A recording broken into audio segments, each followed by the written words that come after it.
กำลังเห็นหน้าให้ใหญ่สองประคางทางสองประคางแคมปลูกต้นไม้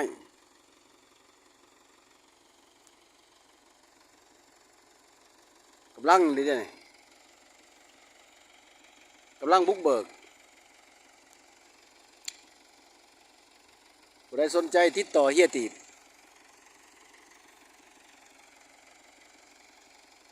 นะสิบอกให้แปลงหน้าให้น้อยเป็นหน้าให้ใหญ่ยังอีกให้ต่อไป